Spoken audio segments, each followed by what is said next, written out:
Bismillahirrahmanirrahim. Assalamualaikum warahmatullahi wabarakatuh. Imam Bukhari ialah seorang perawi hadis sahih Nabi besar Muhammad SAW. Makamnya terletak di Samarkand, Uzbekistan, dan jenazahnya berada di ruang bawah tanah dengan berselimutkan kain hitam bertuliskan Arab.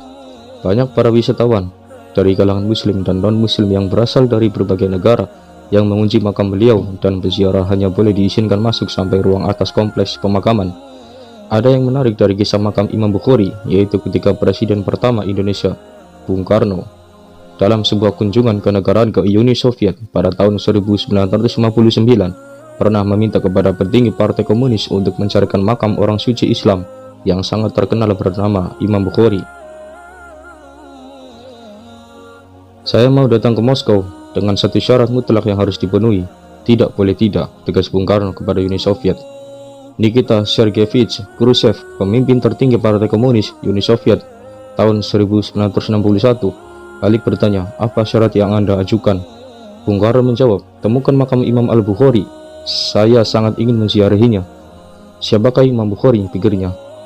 Tentu saja membuat Khrushchev bingung. Khrushchev langsung bergegas memerintahkan pasukan elitnya untuk menemukan makam yang dimaksud, namun hasilnya nihil.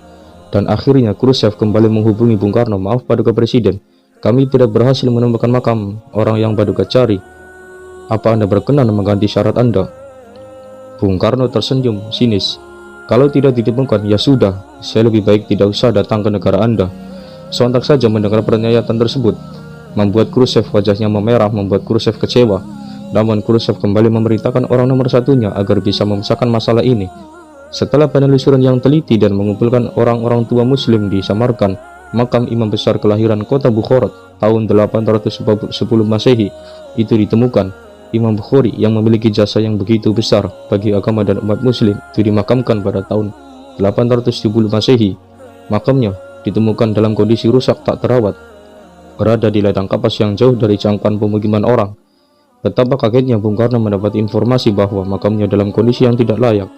Khrushchev pun meminta agar makamnya dibersihkan. Setelah selesai renovasi, Khrushchev pun menghubungi Bung Karno. Intinya, misi pencarian makam yang dimaksud telah berhasil. Setelah makam ditemukan, Khrushchev kembali mengabari Bung Karno. Sambil tersenyum, Bung Karno mengatakan, baik, saya akan datang ke negara Anda. Setelah dari Moskow, tanggal 12 Juni 1951, Bung Karno tiba di Samarkand. Sehari sebelumnya puluhan ribu orang menyambut kehadiran pimpinan besar Revolusi Indonesia ini di kota Tashkent. Pada saat kedatangan beliau di makam Imam Bukhari, Soekarno langsung membaca Al-Quran sampai pagi hari, tidak tidur. Lanjut rahmatullah, seperti diterjemahkan Timur Mirshev, rekan kedutaan besar Republik Indonesia sekaligus dosen bahasa Indonesia di Institute of Oriental Studies Tashkent. Saat ditemukan makam dalam kondisi tidak terurus, Soekarno meminta pemerintah Uni Soviet agar segera memperbaikinya. Ia bahkan sempat menawarkan agar makam dipindahkan ke Indonesia apabila Uni Soviet tidak mampu merawat dan menjaga makam tersebut. Emas seberat makam Imam Bukhari akan diberikan sebagai gantinya. Kompleks pemakaman Imam Bukhari tidak mungkin seindah dan semegah itu tanpa peran Soekarno. Presiden pertama Republik Indonesia Imam Al-Bukhari dimakamkan di Samarkand sekitar tahun 870 Masehi. Bung Karno ketika ke negara Uni Soviet, beliau tidak hanya untuk urusan politik saja, namun sekaligus ziarah ke makam Imam Bukhari itu, dan hal ini menunjukkan kepada mata dunia bahwa Indonesia tidak bisa diatur begitu saja oleh negara manapun. Sekian pembahasan kami mengenai kisah Presiden Soekarno menemukan makam Imam Bukhari. Semoga bermanfaat untuk kita semua dan untuk memperkuat keimanan dan ketakwaan kita kepada Allah Subhanahu wa taala melalui wasilah orang-orang pilihan.